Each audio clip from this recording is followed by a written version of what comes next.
berbahagia selalu. Rina wengi dadi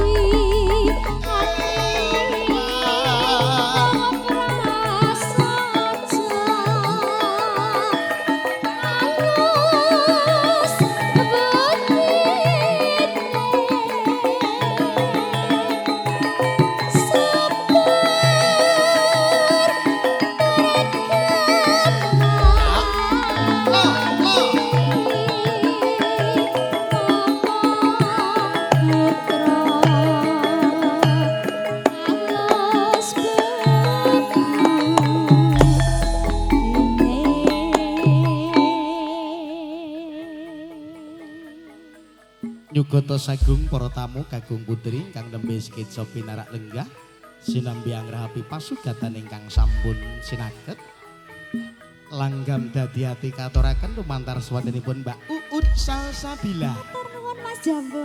Bawanipun Pak Sugeng. Wah, jan jos. Tak kira iki mau rampung lho iki mau. Urung, Mbak. Bake urung. Leren gawe mie.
Sugeng riyen nate pesen lagu.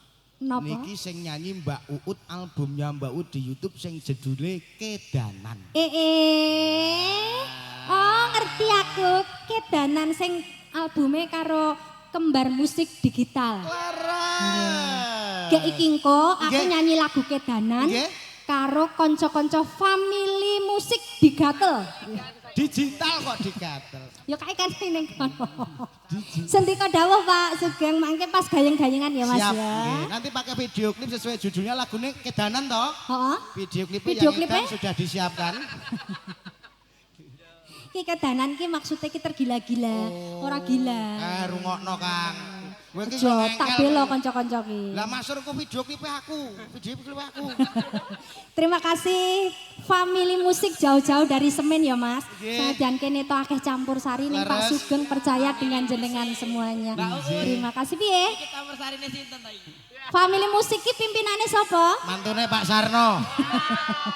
Kagunganipun MC-ne nika Bu. Mas Jambul. Nggih. Bacot ke Mas ya. Kalian aku timbang dianiaya. Enggak, Mbak?